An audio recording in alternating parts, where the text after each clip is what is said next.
A Night of the Cumberland by John Fox, Jr. Contents I. The Blight in the Hills 2. On the Wild Dog's Trail 3. The Auricular Talent of the Honorable Samuel Budd 4. Close Quarters v. Back to the Hills 6. The Great Day 7. At last the Tournament 8. The night passes a night of the Cumberland I, the blight in the hills high noon of a crisp October day, sunshine flooding the earth with the warmth and light of old wine and, going single file up through the jagged gap that the dripping of water has worn down through the Cumberland mountains from crest to valley level, a gray horse and 2 big mules, a man and 2 young girls. On the gray horse, I led the tortuous way.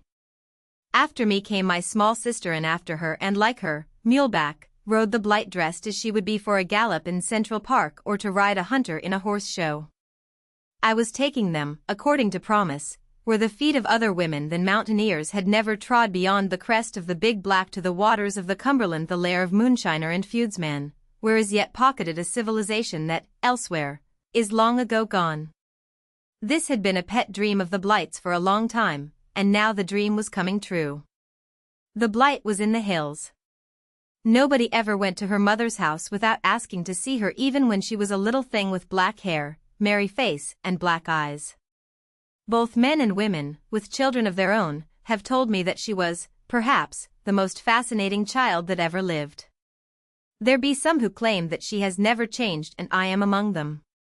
She began early, regardless of age, sex, or previous condition of servitude. She continues recklessly as she began, and none makes complaint. Thus was it in her own world, thus it was when she came to mine. On the way down from the north, the conductor's voice changed from a command to a request when he asked for her ticket. The jacketed lord of the dining car saw her from afar and advanced to show her to a seat that she might ride forward, sit next to a shaded window, and be free from the glare of the sun on the other side. 2 porters made a rush for her bag when she got off the car, and the proprietor of the little hotel in the little town where we had to wait several hours for the train into the mountains gave her the bridal chamber for an afternoon nap. From this little town to the Gap is the worst 60-mile ride, perhaps, in the world. She sat in a dirty day coach. The smoke rolled in at the windows and doors. The cars shook and swayed and lumbered around curves and down and up gorges. There were about her rough men, crying children, slatternly women, tobacco juice, peanuts, popcorn and apple cores, but dainty, serene and as merry as ever, she sat through that ride with a radiant smile, her keen black eyes noting everything unlovely within and the glory of hill, tree and chasm without. Next morning at home, where we rise early, no one was allowed to waken her, and she had breakfast in bed, for the blight's gentle tyranny was established on sight and varied not at the Gap. When she went down the street that day, everybody stared surreptitiously and with perfect respect, as her dainty black-plumed figure passed. The post office clerk could barely bring himself to say that there was no letter for her. The soda fountain boy nearly filled her glass with syrup before he saw that he was not strictly minding his own business. The clerk, when I bought chocolate for her, unblushingly added extra weight, and, as we went back, she met them both, Marston, the young engineer from the north, crossing the street, and, at the same moment, a drunken young tough with an infuriated face reeling in a run around the corner ahead of us as though he were being pursued. Now we have a volunteer police guard some 40 strong at the Gap, and from habit, I started for him, but the blight caught my arm tight. The young engineer in 3 strides had reached the curbstone, and all he sternly said was, "Here. Here." The drunken youth wheeled, and his right hand shot toward his hip pocket. The engineer was belted with a pistol, but with one lightning movement and an incredibly long reach, his right fist caught the fellow's jaw so that he pitched backward and collapsed like an empty bag. Then the engineer caught sight of the blight's bewildered face, flushed, gripped his hands in front of him and simply stared. At last he saw me. "Oh," he said, "how do you do?" and he turned to his prisoner, but the panting sergeant and another policeman, also a volunteer, were already lifting him to his feet. I introduced the boy and the blight then, and for the first time in my life I saw the blight shaken. Round-eyed, she merely gazed at him. "That was pretty well done," I said. "Oh, he was drunk and I knew he would be slow." Now something curious happened. The dazed prisoner was on his feet, and his captors were starting with him to the calaboose when he seemed suddenly to come to his senses. "Jess, wait a minute, will ye?" he said quietly, and his captors, thinking perhaps that he wanted to say something to me, stopped. The mountain youth turned a strangely sobered face and fixed his blue eyes on the engineer as though he were searing every feature of that imperturbable young man in his brain forever. It was not a bad face, but the avenging hatred in it was fearful. Then he, too, saw the blight, his face calmed magically, and he, too, stared at her, and turned away with an oath checked at his lips. We went on. The blight thrilled, for she had heard much of our volunteer force at the Gap and had seen something already. Presently I looked back. Prisoner and captors were climbing the little hill toward the calaboose, and the mountain boy just then turned his head, and I could swear that his eyes sought not the engineer, whom we left at the corner, but, like the engineer, he was looking at the blight. Whereat I did not wonder particularly as to the engineer. He had been in the mountains for a long time, and I knew what this vision from home meant to him. He turned up at the house quite early that night. "I'm not on duty until 11, he said hesitantly, and I thought I'd come right in. I asked him a few questions about business, and then I left him and the blight alone. When I came back she had a Gatling gun of eager questions ranged on him, and happy withal he was squirming no little. I followed him to the gate. "Are you really going over into those God-forsaken mountains?" he asked. "I thought I would." "And you are going to take her?" "And my sister." "Oh, I beg your pardon." He strode away. "Coming up by the mines," he called back. "Perhaps will you show us around?" "I guess I will," he said emphatically, and he went on to risk his neck on a 10-mile ride along a mountain road in the dark. "I like a man," said the blight. "I like a man." Of course the blight must see everything, so she insisted on going to the police court next morning for the trial of the mountain boy. The boy was in the witness chair when we got there, and the Honorable Samuel Budd was his counsel. He had volunteered to defend the prisoner, I was soon told, and then I understood. The November election was not far off, and the Honorable Samuel Budd was candidate for legislature. More even, the boy's father was a warm supporter of Mr. Budd, and the boy himself might perhaps render good service in the cause when the time came, as indeed he did. On one of the front chairs sat the young engineer, and it was a question whether he or the prisoner saw the blight's black plumes first. The eyes of both flashed toward her simultaneously. The engineer colored perceptibly, and the mountain boy stopped short in speech, and his pallid face flushed with unmistakable shame. Then he went on. He had liquored up, he said, and had got tight afore he knowed it, and he didn't mean no harm, and had never been arrested afore in his whole life. "Have you ever been drunk before?" asked the prosecuting attorney severely. The lad looked surprised. "Co-se I have, but I ain't goin' to Agan, leastwise not in this here town."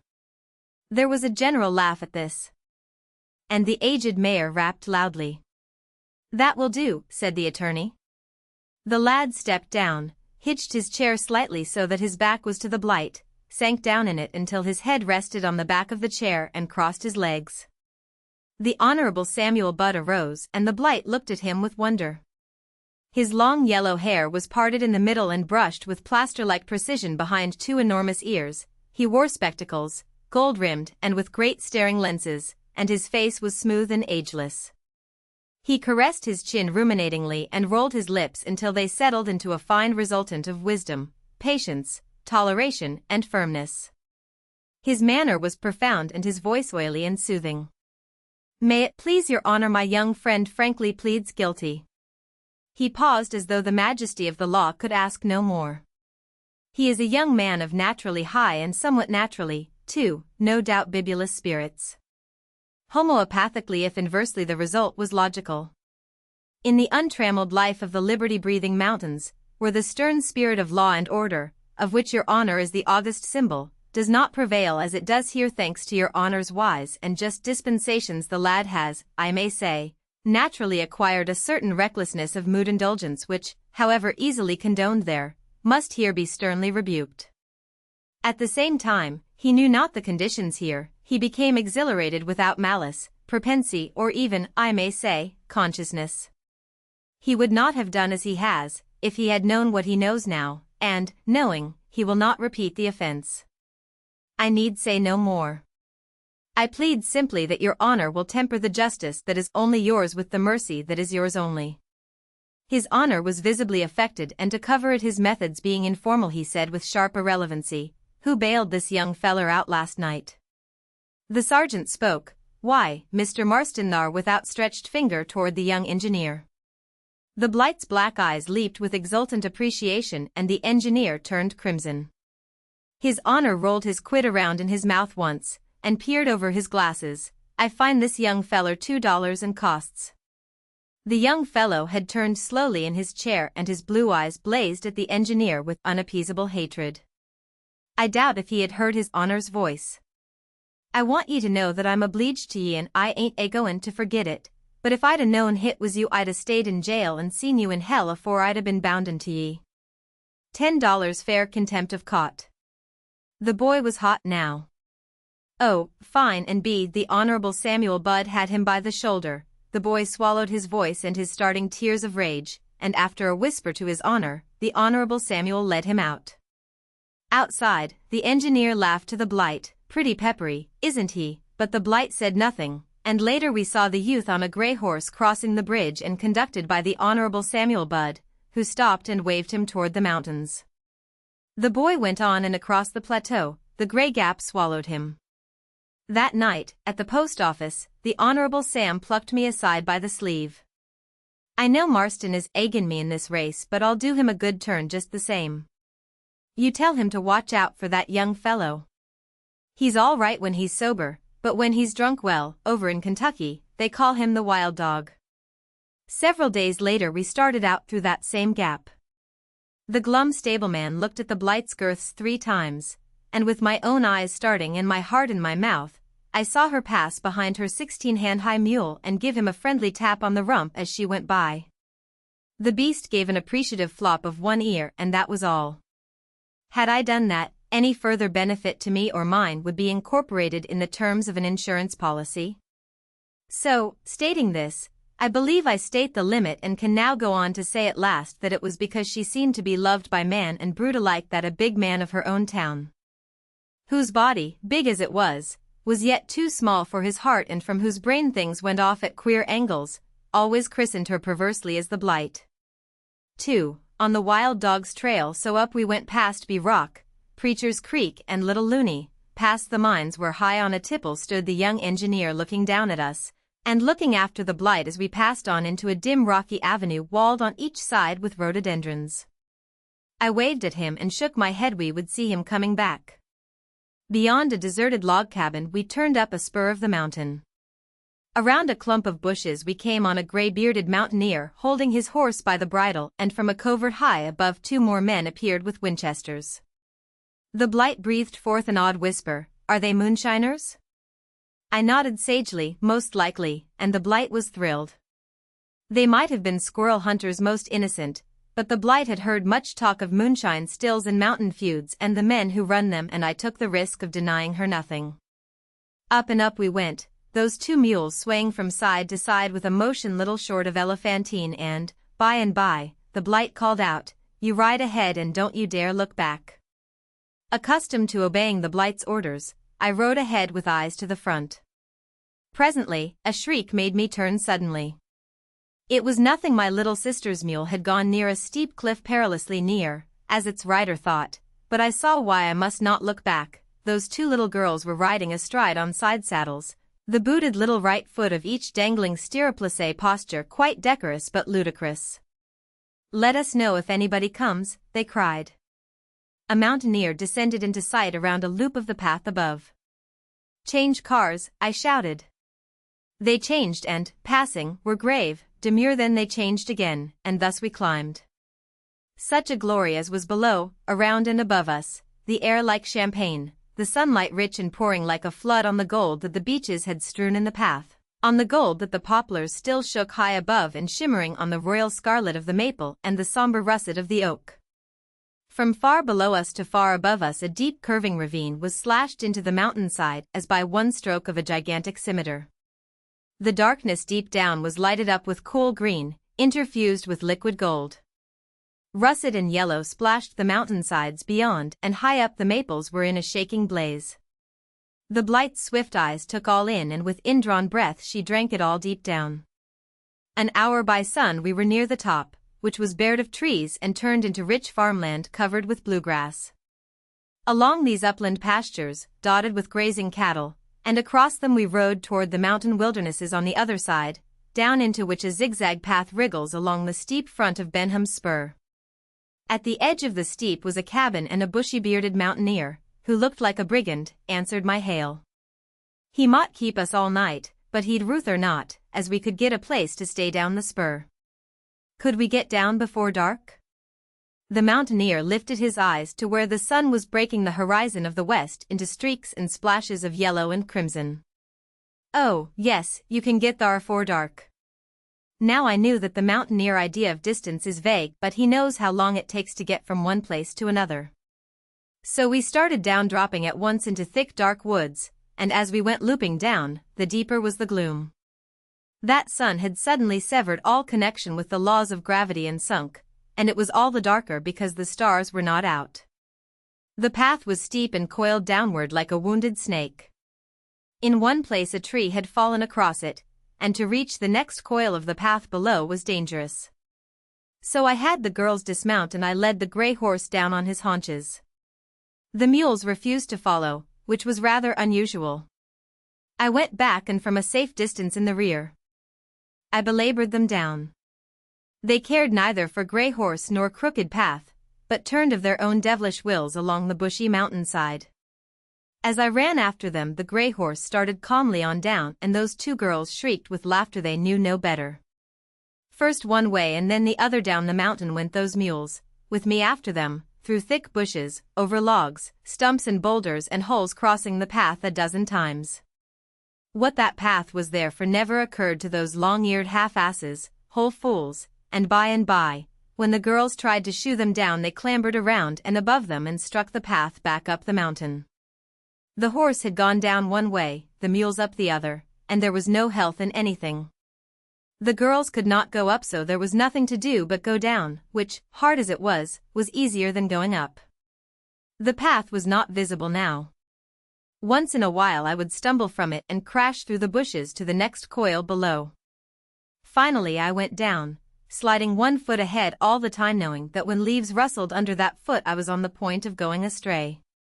Sometimes I had to light a match to make sure of the way, and thus the ridiculous descent was made with those girls in high spirits behind. Indeed, the darker, rockier, steeper it got, the more they shrieked from pure joy, but I was anything than happy. It was dangerous. I didn't know the cliffs and high rocks we might skirt, and an unlucky guidance might land us in the creek bed far down. But the blessed stars came out, the moon peered over a farther mountain, and on the last spur there was the gray horse browsing in the path and the sound of running water not far below. Fortunately on the gray horse were the saddlebags of the chattering infants, who thought the whole thing a mighty lark. We reached the running water, struck a flock of geese, and knew, in consequence, that humanity was somewhere near. A few turns of the creek and a beacon light shone below. The pales of a picket fence, the cheering outlines of a log cabin came in view, and at a peaked gate I shouted, "Hello!"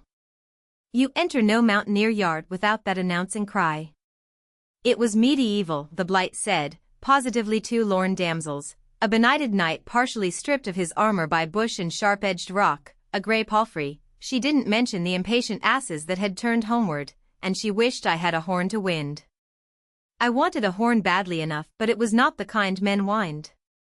By and by we got a response. "Hello," was the answer, as an open door led out into the yard a broad band of light. Could we stay all night? The voice replied that the owner would see Pap. Pap seemed willing, and the boy opened the gate, and into the house went the Blight and the little sister. Shortly, I followed.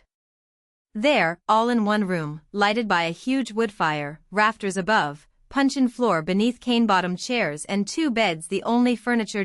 Pap, barefooted, the old mother in the chimney corner with a pipe, strings of red pepper pods, beans and herbs hanging around and above, a married daughter with a child at her breast, 2 or 3 children with yellow hair and bare feet, all looking with all their eyes at the 2 visitors who had dropped upon them from another world. The Blight's eyes were brighter than usual. That was the only sign she gave that she was not in her own drawing room. Apparently she saw nothing strange or unusual even, but there was really nothing that she did not see or hear and absorb, as few others than the Blight can. Straightway, the old woman knocked the ashes out of her pipe. "I reckon you hain't had nothin' to eat," she said and disappeared. The old man asked questions, the young mother rocked her baby on her knees, the children got less shy and drew near the fireplace, the Blight and the little sister exchanged a furtive smile, and the contrast of the extremes in American civilization, as shown in that little cabin, interested me mightily. "Your snack's ready," said the old woman. The old man carried the chairs into the kitchen, and when I followed the girls were seated. The chairs were so low that their chins came barely over their plates, and demure and serious as they were they surely looked most comical. There was the usual bacon and cornbread and potatoes and sour milk, and the two girls struggled with the rude fare nobly. After supper I joined the old man and the old woman with a pipe, exchanging my tobacco for their long green with more satisfaction probably to me than to them, for the long green was good, and strong and fragrant. The old woman asked the Blight and the little sister many questions, and they, in turn, showed great interest in the baby in arms, whereat the 18-year-old mother blushed and looked greatly pleased. "You got mighty pretty black eyes," said the old woman to the Blight, and not to slight the little sister she added, "and you got mighty pretty teeth." The Blight showed hers in a radiant smile and the old woman turned back to her. "Oh, you've got both," she said, and she shook her head, as though she were thinking of the damage they had done. It was my time now to ask questions. They didn't have many amusements on that creek, I discovered, and no dances. Sometimes the boys went coon hunting and there were corn shuckings, house raisings, and quilting parties. "Does anybody round here play the banjo?" "None o' my boys," said the old woman, "but Tom Green's son down the creek he follers pickin' the banjo a leetle." Follows pickin'. The Blight did not miss that phrase. "What do you foller fare a livin'?" the old man asked me suddenly. "I write for a living." He thought a while. "Well, it must be pretty fine to have a good handwrite." This nearly dissolved the Blight and the little sister, but they held on heroically. "Is there much fighting around here?" I asked presently. "Not much, 'cept when one young feller up the river gets to tearin' up things. I heerd as how he was over to the Gap last week raisin' hell. He comes by here on his way home." The Blight's eyes opened wide. Apparently we were on his trail. It is not wise for a member of the police guard at the Gap to show too much curiosity about the lawless ones of the hills, and I asked no questions. "They calls him the wild dog over here," he added, and then he yawned cavernously. I looked around with divining eye for the sleeping arrangements soon to come, which sometimes are embarrassing to foreigners who are unable to grasp at once the primitive unconsciousness of the mountaineers and, in consequence, accept a point of view natural to them because enforced by architectural limitations and a hospitality that turns no one seeking shelter from any door. They were, however, better prepared than I had hoped for. They had a spare room on the porch in just outside the door, and when the old woman led the two girls to it, I followed with their saddlebags. The room was about 7 feet by 6 and was windowless. "You'd better leave your door open a little," I said, "or you'll smother in there." "Well," said the old woman, "hit's all right to leave the door open. Nothin's goin' ter bother ye, but one o' my sons is out a coon huntin' and he mought come in, not knowin' you're thar. But you jest holler and he'll move on."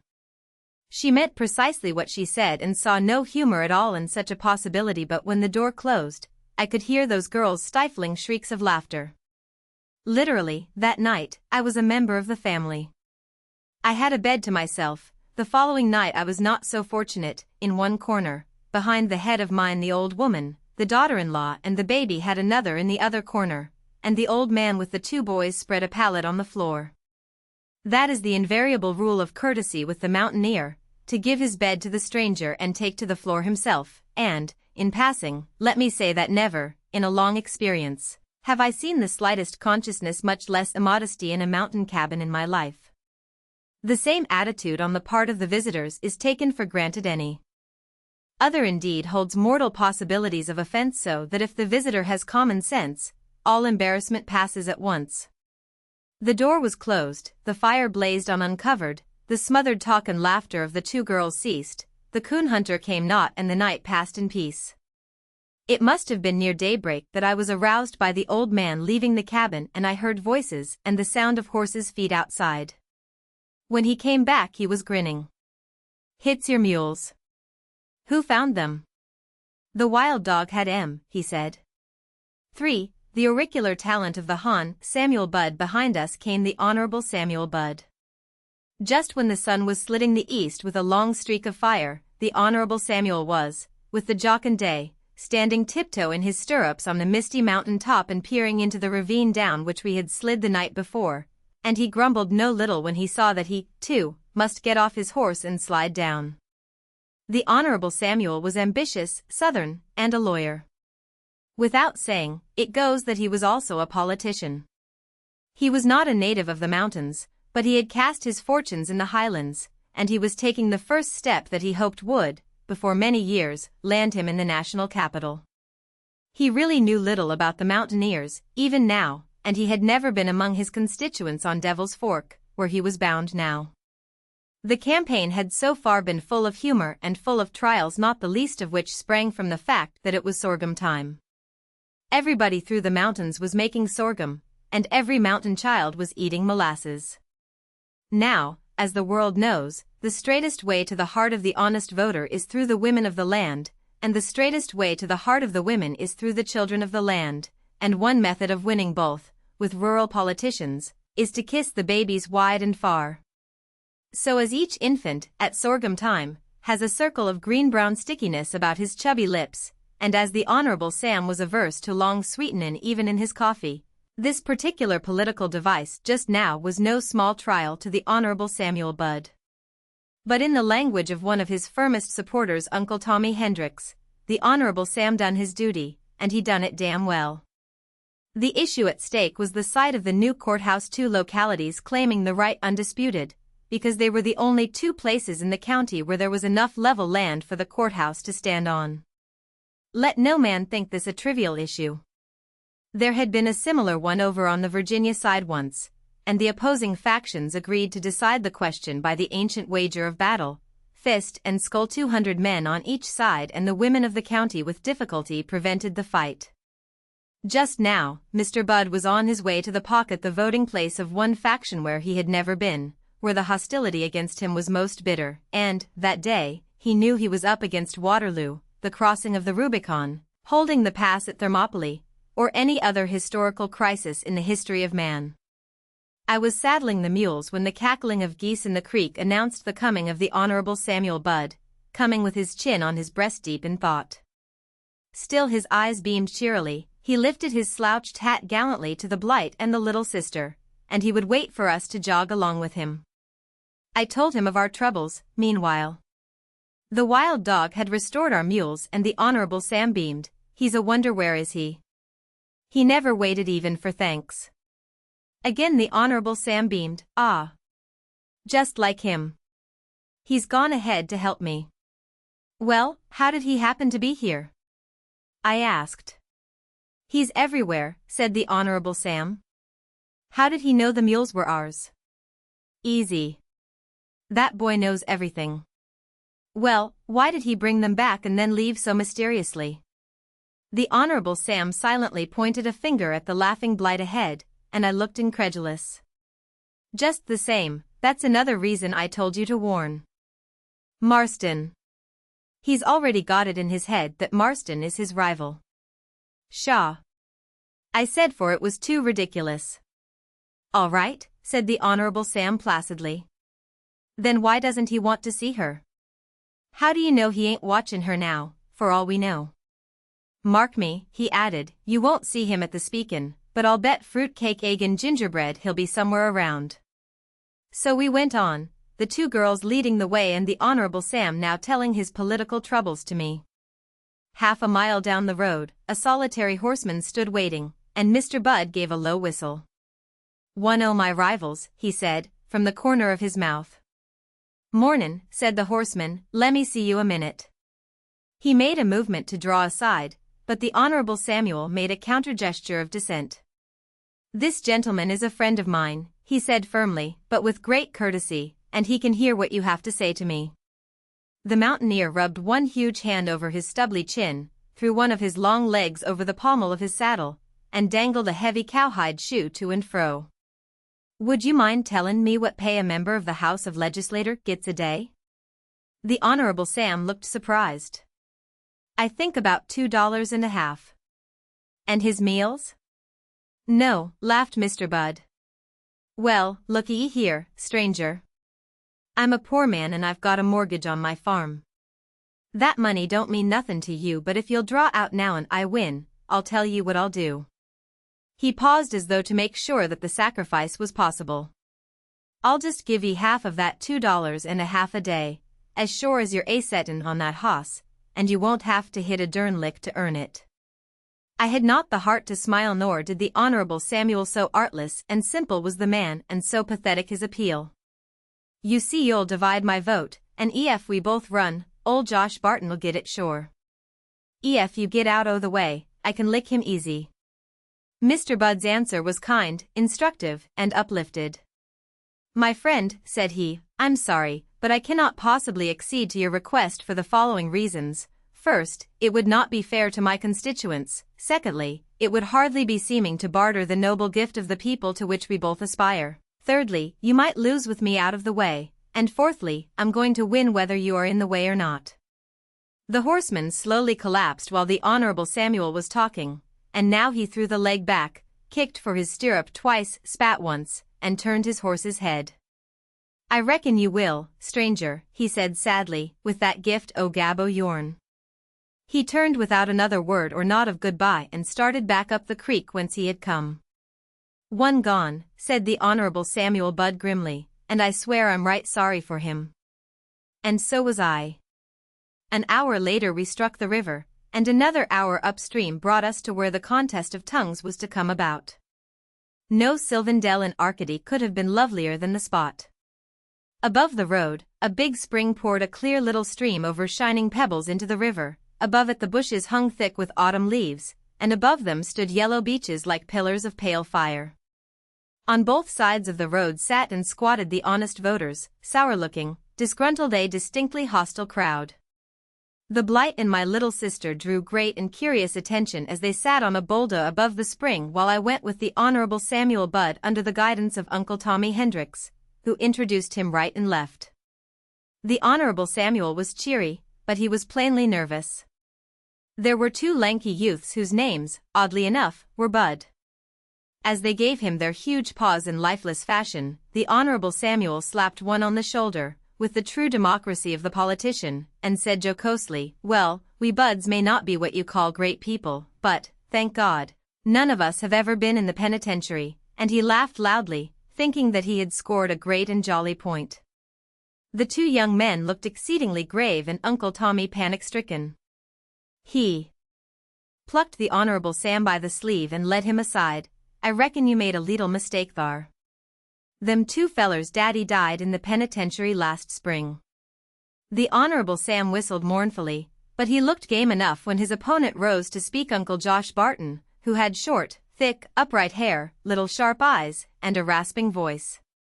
Uncle Josh wasted no time. Feller citizens, he shouted, this man is a lawyer, he's a corporation lawyer. The fearful name pronounced liar rang through the crowd like a trumpet, and like lightning the Honorable Sam was on his feet. The man who says that is a liar, he said calmly, and I demand your authority for the statement. If you won't give it, I shall hold you personally responsible, sir. It was a strike home, and under the flashing eyes that stared unwaveringly, through the big goggles, Uncle Josh halted and stammered and admitted that he might have been misinformed. Then I advise you to be more careful, cautioned the Honorable Samuel sharply. Feller citizens, said Uncle Josh, if he ain't a corporation lawyer, who is this man? Where did he come from? I have been born and raised among you. You all know me, do you know him? What's he a-doin' now? He's a fine-haired furriner, and he's come down high from the settlements to tell ye that you hain't got no man in yo' own district that's fittin' to represent ye in the legislature. Look at him, look at him. He's got 4 eyes. Look at his hair, hits parted in the middle. There was a storm of laughter. Uncle Josh had made good, and if the Honorable Samuel could straightway have turned bald-headed and sightless, he would have been a happy man. He looked sick with hopelessness, but Uncle Tommy Hendricks, his mentor, was vigorously whispering something in his ear, and gradually his face cleared. Indeed, the Honorable Samuel was smilingly confident when he rose. Like his rival, he stood in the open road, and the sun beat down on his parted yellow hair, so that the eyes of all could see, and the laughter was still running round. "Who is your Uncle Josh?" he asked with threatening mildness. "I know I was not born here, but, my friends, I couldn't help that. And just as soon as I could get away from where I was born, I came here and," he paused with lips parted and long finger outstretched, "and I came because I wanted to come and not because I had to." Now it seems that Uncle Josh, too, was not a native and that he had left home early in life for his state's good and for his own. Uncle Tommy had whispered this, and the Honorable Samuel raised himself high on both toes while the expectant crowd, on the verge of a roar, waited, as did Uncle Joshua, with a sickly smile.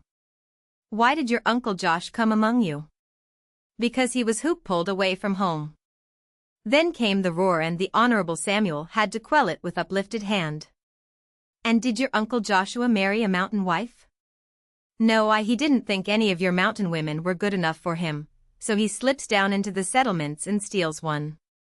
And now, fellow citizens, that is just what I'm here for. I'm looking for a nice mountain girl, and I'm going to have her." Again the Honorable Samuel had to still the roar, and then he went on quietly to show how they must lose the courthouse site if they did not send him to the legislature, and how, while they might not get it if they did send him, it was their only hope to send only him. The crowd had grown somewhat hostile again, and it was after one telling period, when the Honorable Samuel stopped to mop his brow, that a gigantic mountaineer rose in the rear of the crowd. "Talk on, stranger, you're talking sense. I'll trust ye. You've got big ears." Now the Honorable Samuel possessed a primordial talent that is rather rare in these physically degenerate days. He said nothing, but stood quietly in the middle of the road. The eyes of the crowd on either side of the road began to bulge, the lips of all opened with wonder, and a simultaneous burst of laughter rose around the Honorable Samuel Budd. A dozen men sprang to their feet and rushed up to him, looking at those remarkable ears, as they gravely wagged to and fro. That settled things, and as we left, the Honorable Sam was having things his own way, and on the edge of the crowd Uncle Tommy Hendricks was shaking his head. "I tell ye, boys, he ain't no jackass even if he can flop his ears." At the river we started upstream, and some impulse made me turn in my saddle and look back. All the time I had had an eye open for the young mountaineer whose interest in us seemed to be so keen. And now I saw, standing at the head of a gray horse, on the edge of the crowd, a tall figure with his hands on his hips and looking after us. I couldn't be sure, but it looked like the wild dog. For, close quarters 2 hours up the river we struck Buck. Buck was sitting on the fence by the roadside, barefooted and hatless. "How'd I do?" I said. "Putty well," said Buck. "Any fish in this river?" "Several," said Buck. Now in mountain speech, several means simply a good many. "Any minnows in these branches?" "I seed several in the branch back o' our house." "How far away do you live?" "Oh, 'bout one whoop and a holler." If he had spoken Greek the blight could not have been more puzzled.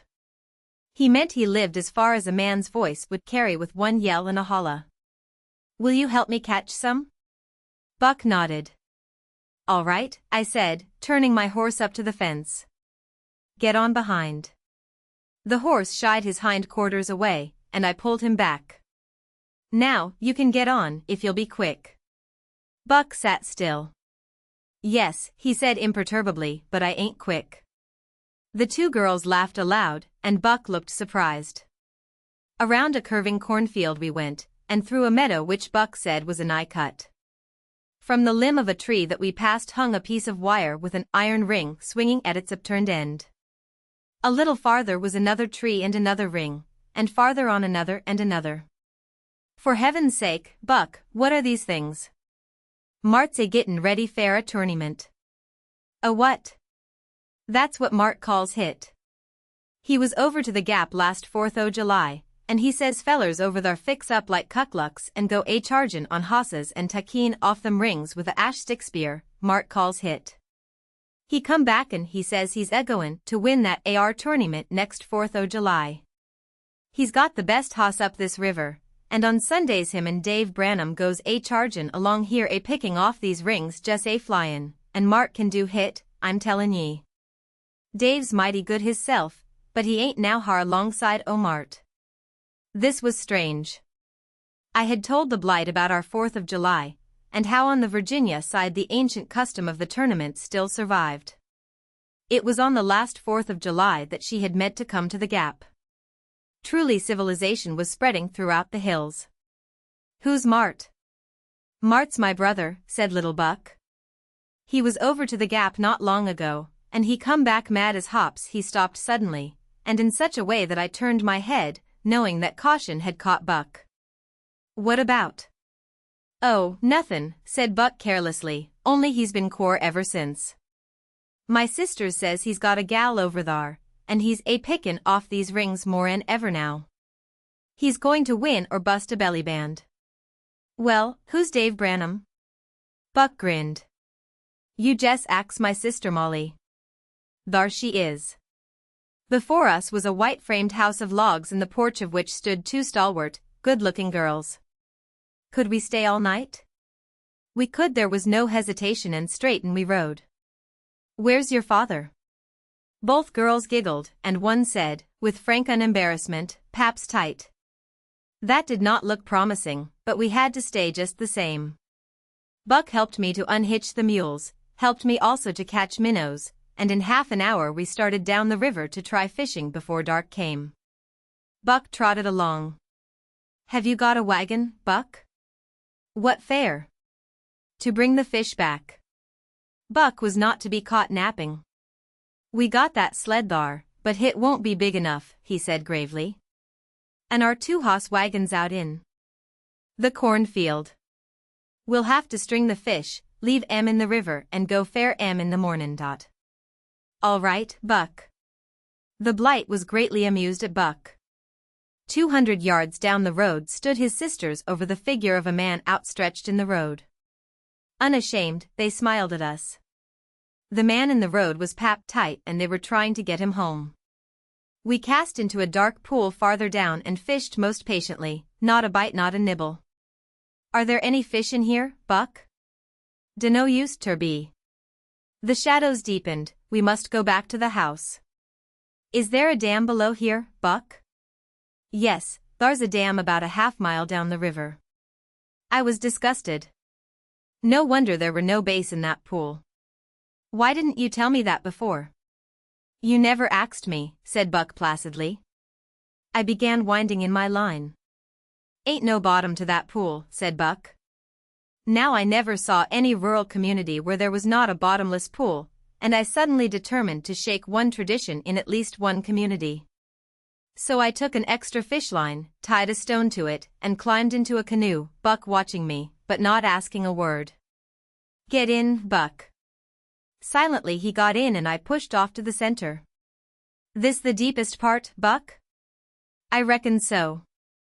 I dropped in the stone and the line reeled out some 50 feet and began to coil on the surface of the water. I guess that's on the bottom, isn't it, Buck? Buck looked genuinely distressed, but presently he brightened. Yes, he said, ef hit ain't on a turtle's back. Literally I threw up both hands and back we trailed fishless. Reckon you won't need that 2-hoss wagon, said Buck. No, Buck, I think not. Buck looked at the Blight and gave himself the pleasure of his first chuckle. A big crackling, cheerful fire awaited us.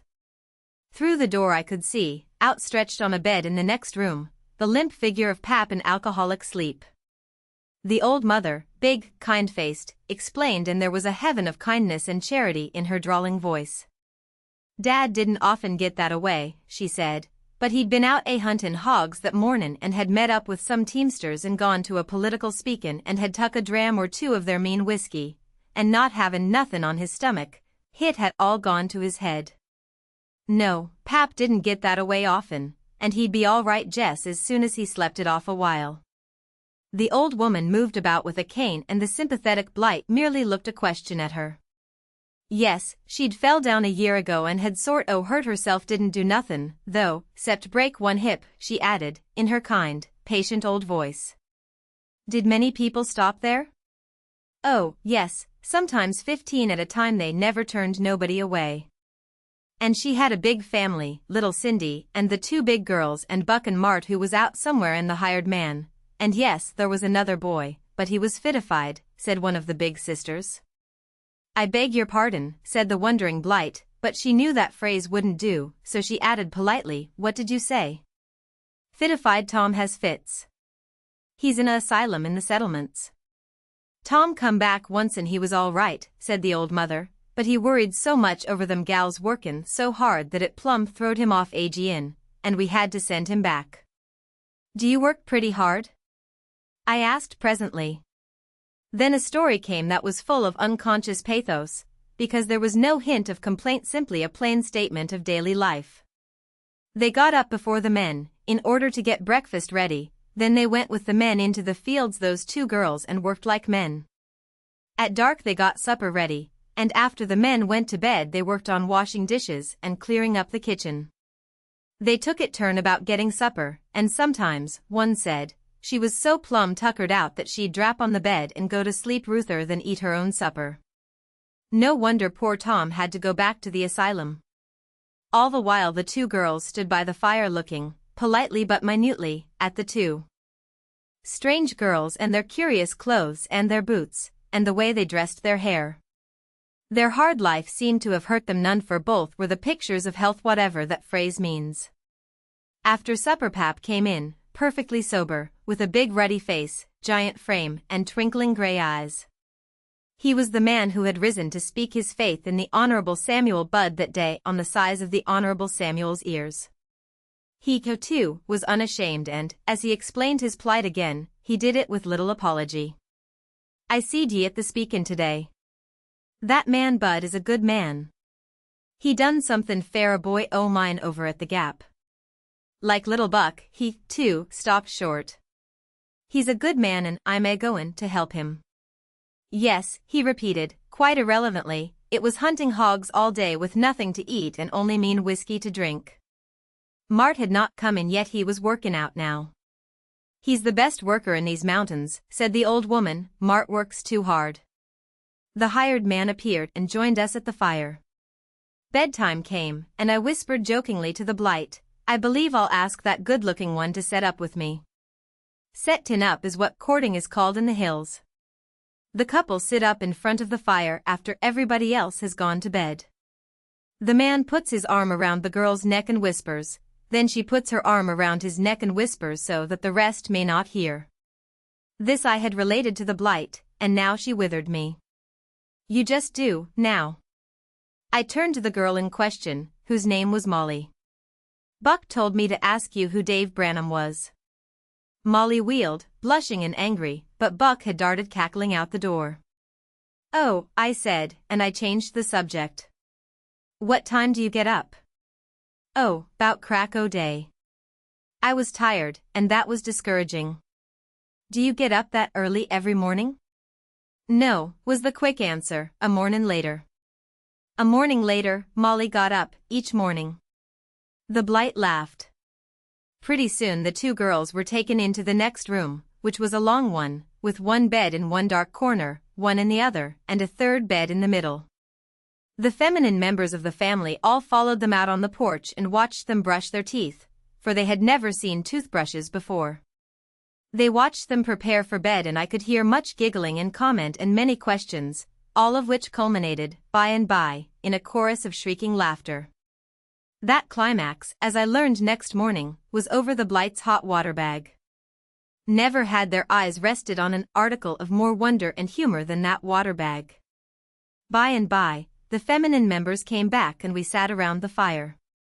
Still Mart did not appear, though somebody stepped into the kitchen, and from the warning glance that Molly gave Buck when she left the room I guessed that the newcomer was her lover Dave.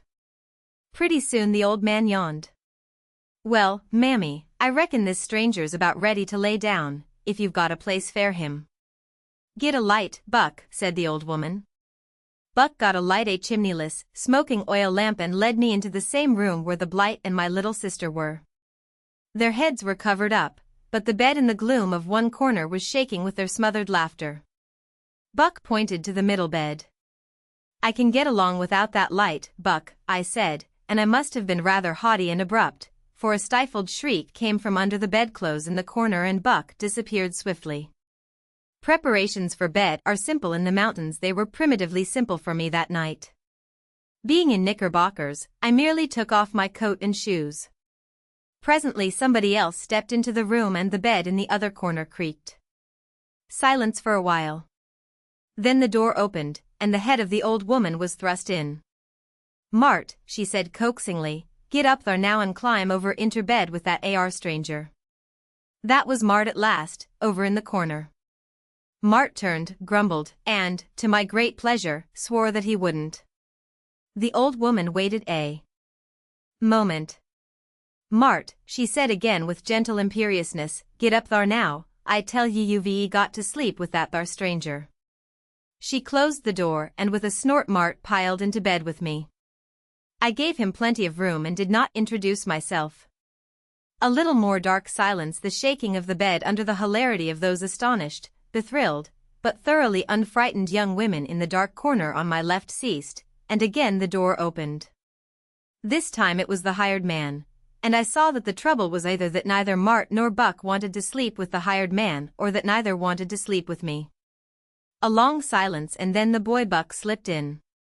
The hired man delivered himself with the intonation somewhat of a circuit rider. "I've been watchin' that star thar, through the winder. Sometimes hit moves, then hit stands plumb still, and AGN hit gets to pitchin' dot." The hired man must have been touching up mean whiskey himself. Meanwhile, Mart seemed to be having spells of troubled slumber. He would snore gently, accentuate said snore with a sudden quiver of his body and then wake up with a climacteric snort and start that would shake the bed. This was repeated several times, and I began to think of the unfortunate Tom who was fitified. Mart seemed on the verge of a fit himself, and I waited apprehensively for each snorting climax to see if fits were a family failing. They were not. Peace overcame Mart and he slept deeply, but not I. The hired man began to show symptoms. He would roll and groan, dreaming of feuds, _coram pars magna feud _, it seemed, and of religious conversion, in which he feared he was not so great. Twice he said aloud, "And I tell you thar wouldn't a one of 'em have said a word if I'd been killed stone dead." Twice he said it almost weepingly, and now and then he would groan appealingly, "Oh Lord, have mercy on my poor soul." Fortunately those two tired girls slept. I could hear their breathing, but sleep there was little for me. Once the troubled soul with the hoe got up and stumbled out to the water bucket on the porch to soothe the fever or whatever it was that was burning him, and after that he was quiet. I awoke before day. The dim light at the window showed an empty bed. Buck and the hired man were gone. Mart was slipping out of the side of my bed, but the girls still slept on. I watched Mart, for I guessed I might now see what, perhaps, is the distinguishing trait of American civilization down to its bedrock, as you find it through the West and in the Southern hills, a chivalrous respect for women. Mart thought I was asleep. Over in the corner were two creatures the like of which I supposed he had never seen and would not see, since he came in too late the night before, and was going away too early now, and two angels straight from heaven could not have stirred my curiosity any more than they already must have stirred his. But not once did Mart turn his eyes, much less his face, toward the corner where they were, not once, for I watched him closely. And when he went out he sent his little sister back for his shoes, which the night-walking hired man had accidentally kicked toward the foot of the stranger's bed. In a minute I was out after him, but he was gone.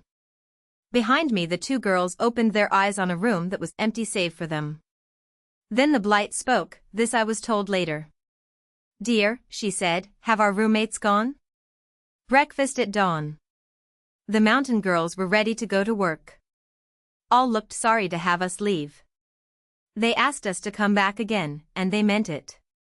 We said we would like to come back, and we meant it, to see them, the kind old mother, the pioneer-like old man, sturdy little Buck, shy little Cindy, the elusive, hard-working, unconsciously shivery Mart, and the two big sisters. As we started back up the river, the sisters started for the fields, and I thought of their stricken brother in the settlements, who must have been much like Mart. Back up the big black mountain we toiled, and late in the afternoon we were on the state line that runs the crest of the big black. Right on top and bisected by that state line sat a dingy little shack, and there, with one leg thrown over the pommel of his saddle, sat Marston, drinking water from a gourd.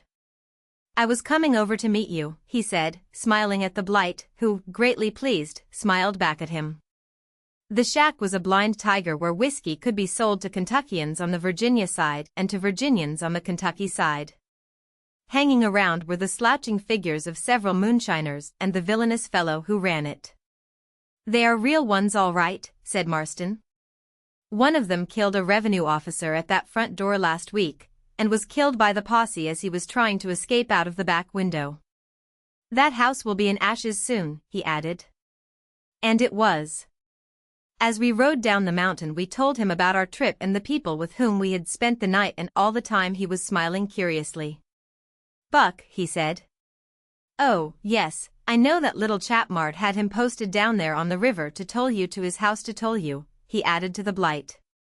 He pulled in his horse suddenly, turned and looked up toward the top of the mountain. "Ah, I thought so." We all looked back. On the edge of the cliff, far upward, on which the blind tiger sat was a gray horse, and on it was a man who, motionless, was looking down at us. "He's been following you all the way," said the engineer. "Who's been following us?" I asked. "That's Mart up there, my friend and yours," said Marston to the Blight. "I'm rather glad I didn't meet you on the other side of the mountain. That's the wild dog." The Blight looked incredulous, but Marston knew the man and knew the horse. So hard-working Mart was the wild dog, and he was content to do the Blight all service without thanks, merely for the privilege of secretly seeing her face now and then, and yet he would not look upon that face when she was a guest under his roof and asleep. Still, when we dropped behind the two girls I gave Marston the Honorable Sam's warning, and for a moment he looked rather grave. "Well," he said, smiling, "if I'm found in the road someday, you'll know who did it." I shook my head. "Oh, no, he isn't that bad." "I don't know," said Marston. The smoke of the young engineer's coke ovens lay far below us, and the Blight had never seen a coke plant before. It looked like Hades even in the early dusk, the snake-like coil of fiery ovens stretching up the long, deep ravine, and the smoke-streaked clouds of fire, trailing like a yellow mist over them, with a fierce white blast shooting up here and there when the lid of an oven was raised, as though to add fresh temperature to some particular male factor in some particular chamber of torment. Humanity about was joyous, however. Laughter and banter and song came from the cabins that lined the big ravine and the little ravines opening into it. A banjo tinkled at the entrance of Possum Trot, sacred to the darkies. We moved toward it. On the stoop sat an ecstatic picker, and in the dust shuffled three pickaninnies, one boy and two girls, the youngest not 5 years old. The crowd that was gathered about them gave way respectfully as we drew near. The little darkies showed their white teeth in jolly grins, and their feet shook the dust in happy competition. I showered a few coins for the Blight, and on we went into the mouth of the many-peaked gap. The night train was coming in, and everybody had a smile of welcome for the Blight post office assistant, drug clerk, soda water boy, telegraph operator, hostler, who came for the mules, and when tired, but happy, she slipped from her saddle to the ground. She then and there gave me what she usually reserves for Christmas morning, and that, too, while Marston was looking on. Over her shoulder I smiled at him. That night Marston and the Blight sat under the vines on the porch until the late moon rose over Wallen's Ridge, and, when bedtime came, the Blight said impatiently that she did not want to go home. She had to go, however, next day, but on the next 4th of July she would surely come again, and, as the young engineer mounted his horse and set his face toward Black Mountain, I knew that until that day, for him, a Blight would still be in the hills. Back to the hills winter drew a gray veil over the mountains, wove into it tiny jewels of frost and turned it many times into a mask of snow, before spring broke again among them and in Marston's impatient heart. No spring had ever been like that to him. The coming of young leaves and flowers and birdsong meant but one joy for the hills to him: the blight was coming back to them. All those weary waiting months he had clung grimly to his work. He must have heard from her sometimes, else I think he would have gone to her, but I knew the blight's pen was reluctant and casual for anybody, and, moreover, she was having a strenuous winter at home. That he knew as well, for he took one paper, at least, that he might simply read her name. He saw accounts of her many social doings as well, and ate his heart out as lovers have done for all time gone and will do for all time to come. I, too, was away all winter, but I got back a month before the blight, to learn much of interest that had come about. The Honorable Samuel Budd had earwagged himself into the legislature, had moved that courthouse, and was going to be state senator. The wild dog had confined his reckless career to his own hills through the winter, but when spring came, migratory-like, he began to take frequent wing to the Gap.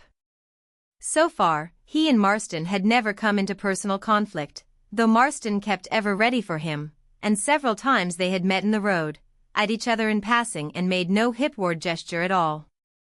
But then Marston had never met him when the wild dog was drunken. When sober, I took it that the one act of kindness from the engineer always stayed his hand. But the police guard at the Gap saw him quite often, and to it he was a fearful and elusive nuisance. He seemed to be staying somewhere within a radius of 10 miles, for every night or two he would circle about the town, yelling and firing his pistol, and when we chased him, escaping through the Gap or up the valley or down in Lee. Many plans were laid to catch him, but all failed, and finally he came in one day and gave himself up and paid his fines. Afterward I recalled that the time of this gracious surrender to law and order was but little subsequent to one morning when a woman who brought butter and eggs to my little sister casually asked when that pretty slim little gal with the snappin' black eyes was a-comin' back, and the little sister, pleased with the remembrance, had said cordially that she was coming soon. Thereafter the wild dog was in town every day, and he behaved well until one Saturday he got drunk again, and this time, by a peculiar chance, it was Marston again who leaped on him, wrenched his pistol away, and put him in the calaboose. Again he paid his fine, promptly visited a blind tiger, came back to town, emptied another pistol at Marston on sight and fled for the hills. The enraged guard chased him for 2 days, and from that day the wild dog was a marked man. The guard wanted many men, but if they could have had their choice they would have picked out of the world of malefactors that same wild dog. Why all this should have thrown the Honorable Samuel Budd into such gloom I could not understand, except that the wild dog had been so loyal a henchman to him in politics, but later I learned a better reason. That threatened to cost the Honorable Sam much more than the fines that, as I later learned, he had been paying for his mountain friend. Meanwhile, the blight was coming from her northern home through the green lowlands of Jersey, the fat pastures of Maryland, and, as the white dresses of schoolgirls and the shining faces of darkies thickened at the stations, she knew that she was getting southward. All the way she was known and welcomed, and next morning she awoke with the keen air of the distant mountains in her nostrils and an expectant light in her happy eyes. At least the light was there when she stepped daintily from the dusty train, and it leaped a little, I fancied, when Marston, bronzed and flushed, held out his sunburnt hand. Like a convent girl she babbled questions to the little sister as the dummy puffed along, and she bubbled like wine over the midsummer glory of the hills. And well she might, for the glory of the mountains, full-leafed, shrouded in evening shadows, blue-veiled in the distance, was unspeakable, and through the Gap the sun was sending his last rays as though he, too, meant to take a peep at her before he started around the world to welcome her next day. And she must know everything at once.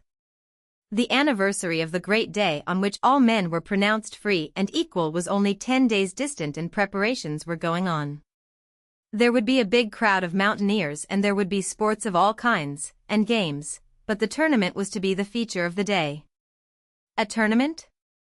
Yes, a tournament, repeated the little sister, and Marston was going to ride, and the mean thing would not tell what medieval name he meant to take. And the Honorable Sam Budd, did the blight remember him? Indeed, she did, had a dark horse, and he had bet heavily that his dark horse would win the tournament, whereat the little sister looked at Marston and at the blight and smiled disdainfully. And the wild dog, did she remember him? I checked the sister here with a glance, For Marston looked uncomfortable and the blight saw me do it, and on the point of saying something she checked herself, and her face, I thought, paled a little. That night I learned why when she came in from the porch after Marston was gone. I saw she had wormed enough of the story out of him to worry her, for her face this time was distinctly pale. I would tell her no more than she knew, however, and then she said she was sure she had seen the wild dog herself that afternoon, sitting on his horse in the bushes near a station in Wildcat Valley. She was sure that he saw her, and his face had frightened her.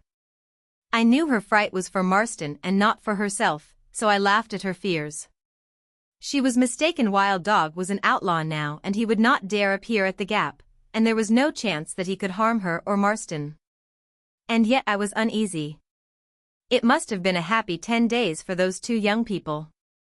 Every afternoon Marston would come in from the mines and they would go off horseback together, over ground that I well knew, for I had been all over it myself, up through the grey-peaked rhododendron-bordered gap with the swirling water below them and the grey rock high above where another such foolish lover lost his life, climbing to get a flower for his sweetheart, or down the winding dirt road into Lee, or up through the beech woods behind Imboden Hill, or climbing the spur of Morris's farm, to watch the sunset over the majestic Big Black Mountains, where the wild dog lived, and back through the fragrant, cool, moonlit woods.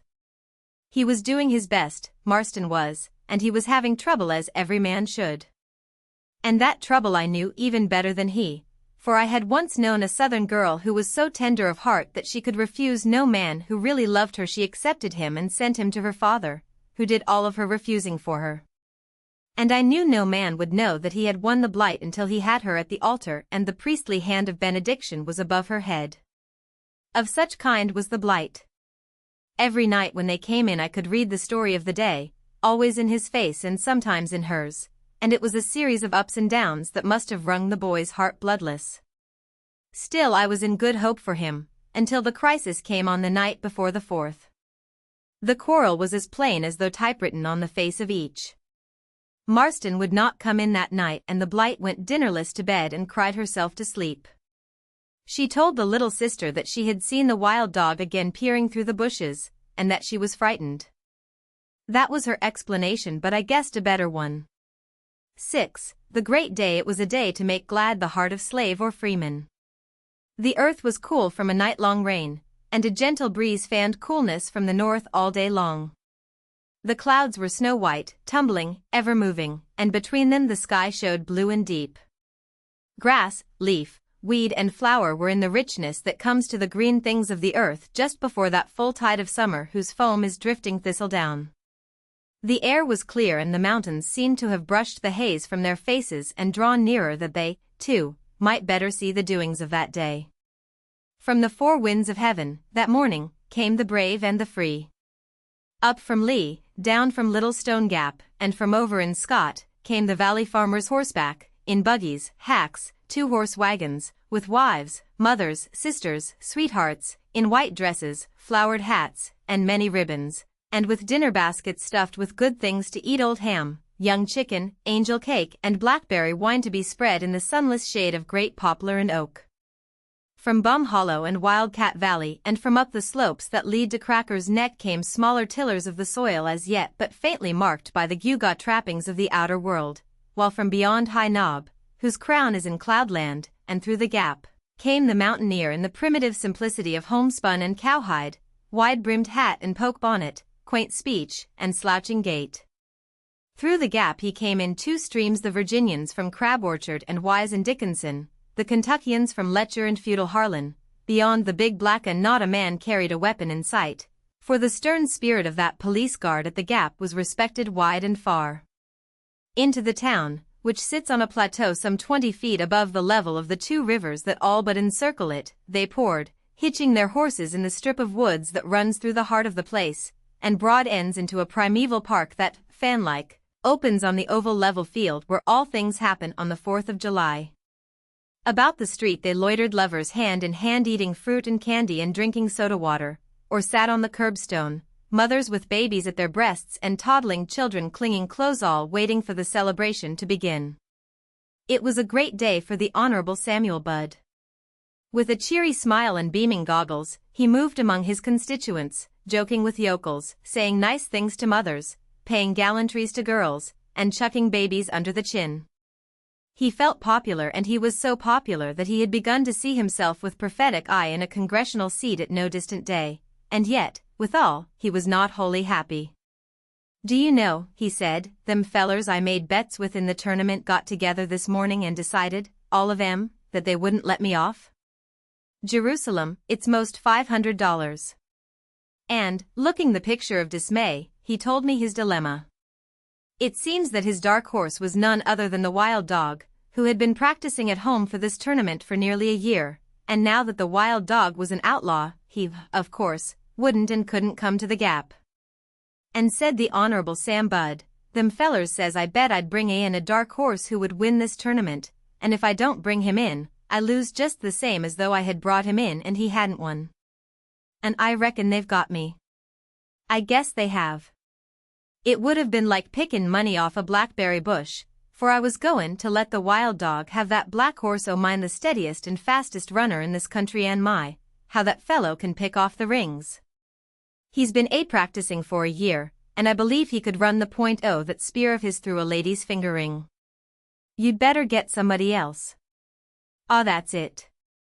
The wild dog sent word he'd send over another feller, named Dave Branham, who has been practicing with him, who's just as good, he says, as he is. I'm looking for him at 12 o'clock, and I'm goin' to take him down and see what he can do on that black horse o' mine. But if he's no good, I lose 500, all right, and he sloped away to his duties. For it was the Honorable Sam who was master of ceremonies that day.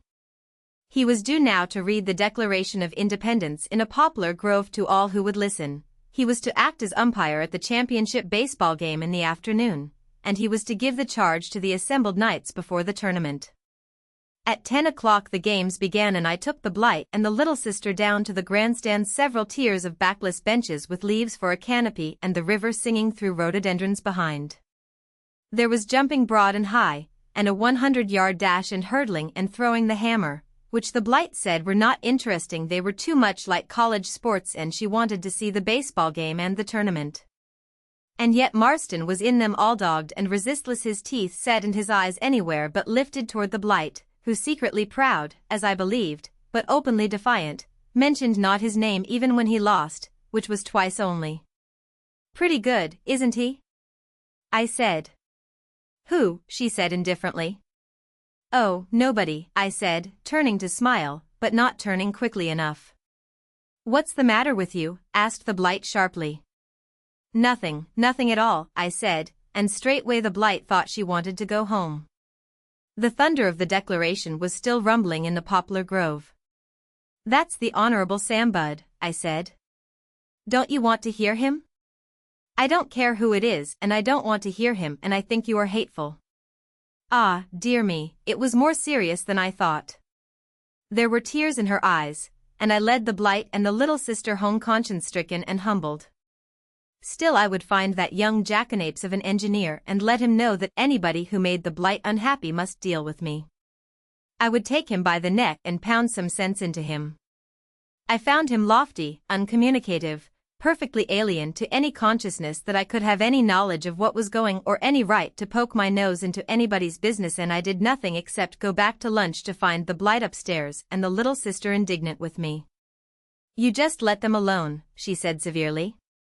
"Let who alone?" I said, lapsing into the speech of childhood. "You just let them alone," she repeated. "I've already made up my mind to that." "Well, then," she said, with an air of satisfaction, "but why I don't know." I went back to the poplar grove. The Declaration was over and the crowd was gone, but there was the Honorable Samuel Budd, mopping his brow with one hand, slapping his thigh with the other, and all but executing a pigeon wing on the turf. He turned goggles on me that literally shone triumph. "He's come, Dave Branham's come," he said. "He's better than the wild dog. I've been trying him on the black horse and, Lord, how he can take them rings off. Ha, won't I get into them fellows who wouldn't let me off this morning. Oh, yes, I agreed to bring in a dark horse, and I'll bring him in all right. That 500 is in my clothes now. You see that point yonder? Well, there's a hollow there and bushes all around. That's where I'm going to dress him. I've got his clothes all right and a name for him. This thing is a-goin' to come off accordin' to Hoyle, Ivanhoe, 4/4 of beef, and all the medieval fellows. Just watch me. I began to get newly interested, for that knight's name I suddenly recalled. Little Buck, the wild dog's brother, had mentioned him, when we were over in the Kentucky hills, as practicing with the wild dog as being mighty good, but now har alongside O'Mart. So the Honorable Sam might have a good substitute, after all, and being a devoted disciple of Sir Walter, I knew his knight would rival, in splendor, at least, any that rode with King Arthur in days of old. The Blight was very quiet at lunch, as was the little sister, and my effort to be jocose was a lamentable failure. So I gave news. The Honorable Sam has a substitute. No curiosity and no question. Who did you say? Why, Dave Branham, a friend of the wild dog. Don't you remember Buck telling us about him? No answer. Well, I do, and, by the way, I saw Buck and one of the big sisters just a while ago. Her name is Molly. Dave Branham, you will recall, is her sweetheart.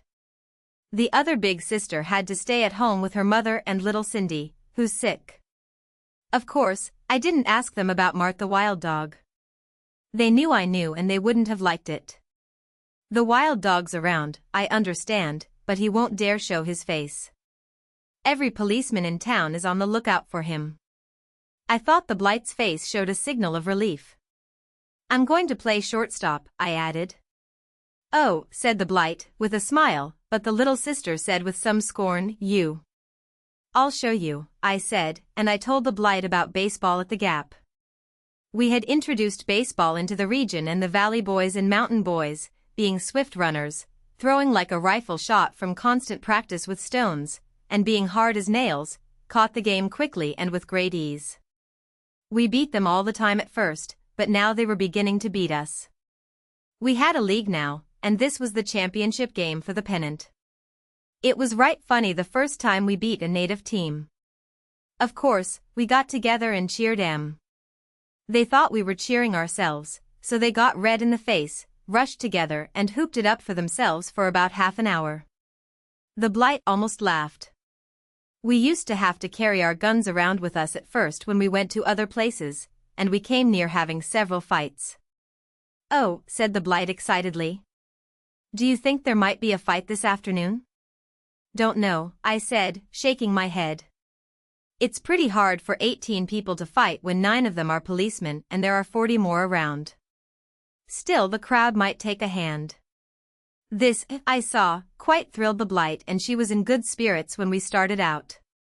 Marston doesn't pitch this afternoon, I said to the little sister. He plays first base. He's saving himself for the tournament.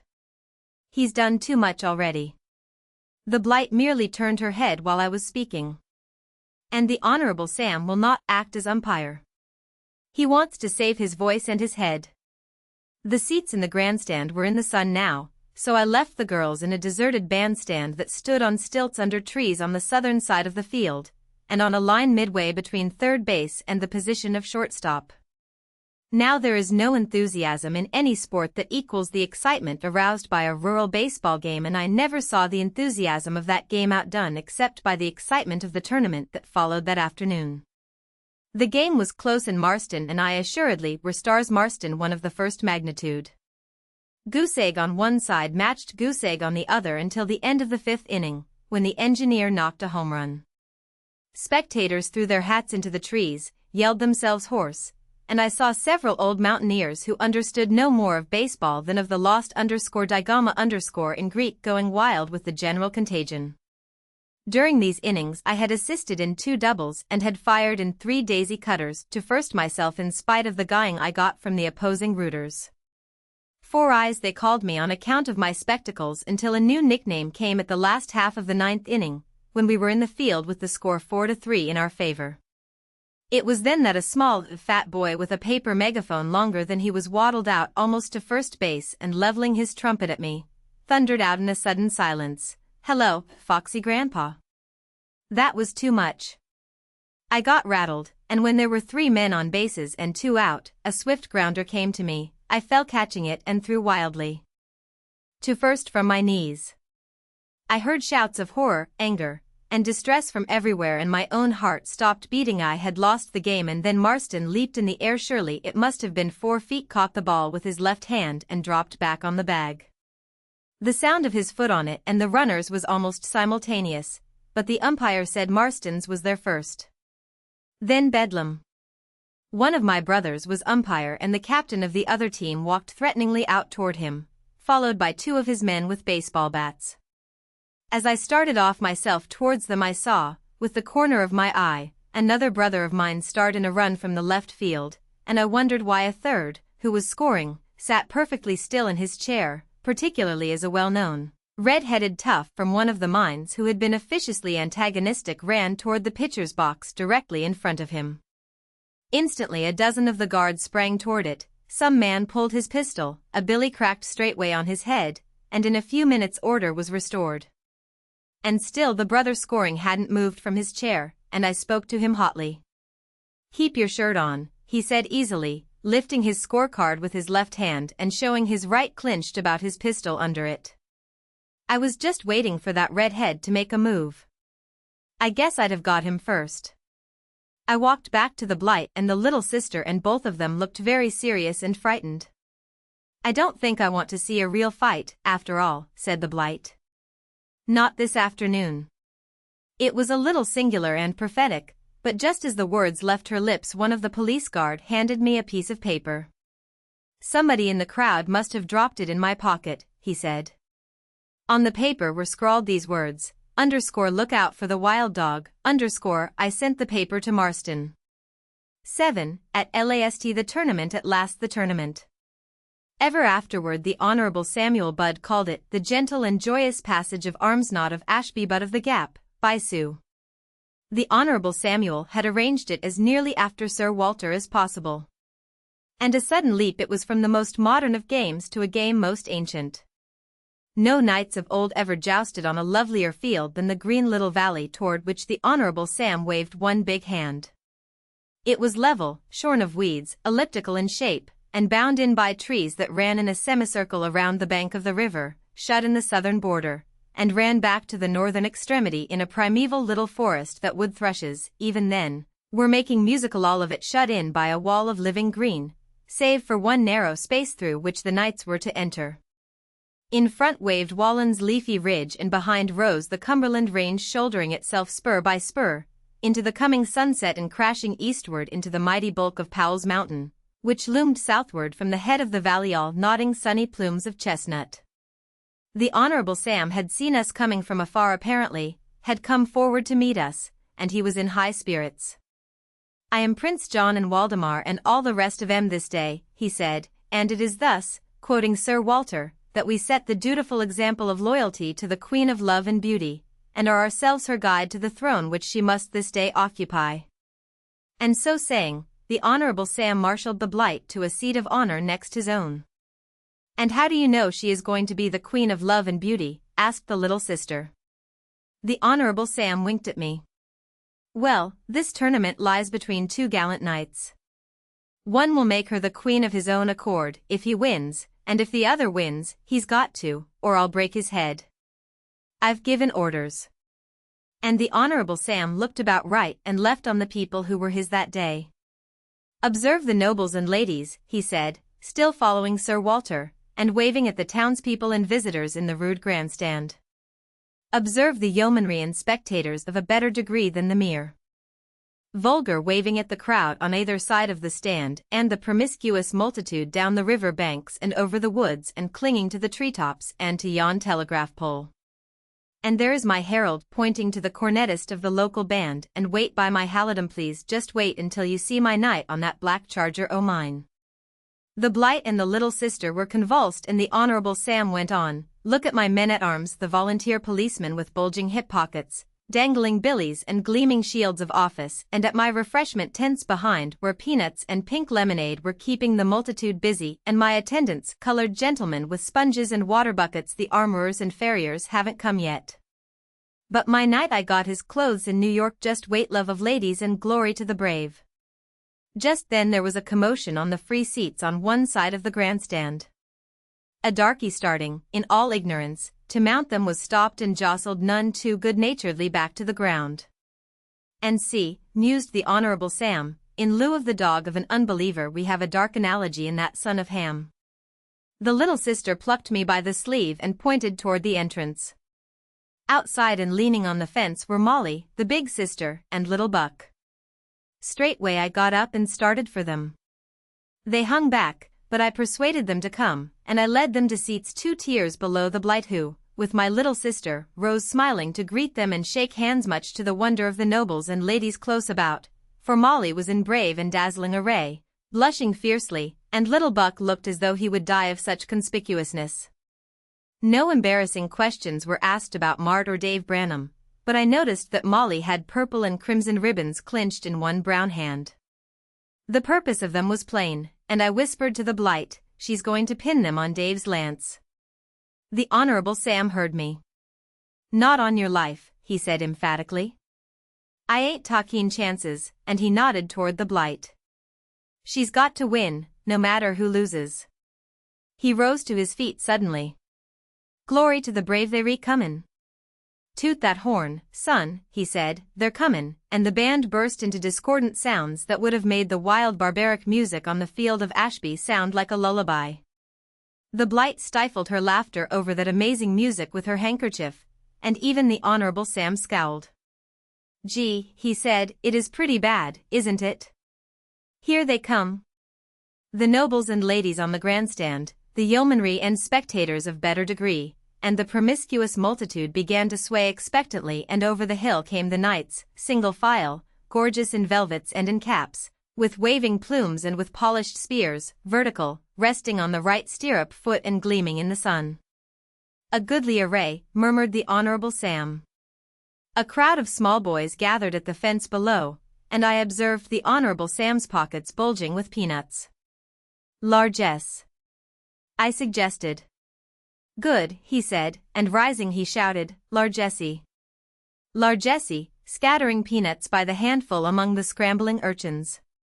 Down wound the knights behind the back stand of the baseball field, and then, single file, in front of the nobles and ladies, before whom they drew up and faced, saluting with inverted spears. The Honorable Sam arose his truncheon a hickory stick and in a stentorian voice asked the names of the doughty knights who were there to win glory for themselves and the favor of fair women. Not all will be mentioned, but among them was the knight of the Holston Athelstanic in build and black stockings, white negligee shirt, with Byronic collar, and a broad crimson sash tied with a bow at his right side. There was the knight of the Green Valley, in green and gold, a green hat with a long white plume, lace ruffles at his sleeves, and buckles on dancing pumps, a bonny fat knight of Maxwelton Braes, in Highland kilts and a plaid, and the knight at large. He ought to be caged, murmured the Honorable Sam, for the knight at large wore plum-colored velvet, red baseball stockings, held in place with safety pins, white tennis shoes, and a very small hat with a very long plume, and the dye was already streaking his face. Marston was the last, sitting easily on his iron grey. And your name, Sir Knight? The Discarded, said Marston, with steady eyes. I felt the blight start at my side, and sidewise I saw that her face was crimson. The Honorable Sam sat down, muttering, for he did not like Marston, wenchless springal. Just then my attention was riveted on Molly and little Buck. Both had been staring silently at the knights as though they were apparitions, but when Marston faced them I saw Buck clutch his sister's arm suddenly and say something excitedly in her ear. Then the mouths of both tightened fiercely and their eyes seemed to be darting lightning at the unconscious knight, who suddenly saw them, recognized them, and smiled past them at me. Again Buck whispered, and from his lips I could make out what he said, I wonder whar's Dave, but Molly did not answer. Which is yours, Mr. Budd? Asked the little sister. The Honorable Sam had leaned back with his thumbs in the armholes of his white waistcoat. He ain't come yet. I told him to come last. The crowd waited and the knights waited so long that the mayor rose in his seat some 20 feet away and called out, Go ahead, Bud. You just wait a minute, my man ain't come yet, he said easily, but from various places in the crowd came jeering shouts from the men with whom he had wagered, and the Honorable Sam began to look anxious. "I wonder what is the matter," he added in a lower tone. "I dressed him myself more than an hour ago, and I told him to come last, but I didn't mean for him to wait till Christmas. Ah." The Honorable Sam sank back in his seat again. From somewhere had come suddenly the blare of a solitary trumpet that rang in echoes around the amphitheater of the hills, and, a moment later, a dazzling something shot into sight above the mound that looked like a ball of fire, coming in mid-air. The new knight wore a shining helmet, and the Honorable Sam chuckled at the murmur that rose, and then he sat up suddenly. There was no face under that helmet. The Honorable Sam's knight was masked, and the Honorable Sam slapped his thigh with delight. "Bully, bully. I never thought of it, bully." This was thrilling, indeed, but there was more. The strange knight's body was cased in a flexible suit of glistening mail, his spear point, when he raised it on high, shone like silver, and he came on like a radiant star on the Honorable Sam's charger, white-bridled, with long mane and tail, and black from tip of nose to tip of that tail as midnight. The Honorable Sam was certainly doing it well. At a slow walk the stranger drew alongside of Marston and turned his spear point downward. "God," said an old darky. "Ku Klux done come again." And, indeed, it looked like a Ku Klux mask, white, dropping below the chin, and with eye-holes through which gleamed two bright fires. The eyes of Buck and Molly were turned from Marston at last, and open-mouthed they stared. "Hit's the same hoss hits Dave," said Buck aloud. "Well, my lord," said Molly simply. The Honorable Sam rose again. "And who is Sir Tardy Knight that hither comes with masked face?" he asked courteously. He got no answer. "What's your name, son?" The white mask puffed at the wearer's lips. "The Knight of the Cumberland," was the low, muffled reply. "Make him take that thing off," shouted someone. "What's he got it on fair?" shouted another. "I don't know, friend," said the Honorable Sam, "but it is not my business nor prithee thine, since by the laws of the tournament a knight may ride masked for a specified time or until a particular purpose is achieved, that purpose being, I wot, victory for himself and for me a handful of bezants from thee." "Now, go ahead, Bud," called the mayor again. "Are you going crazy?"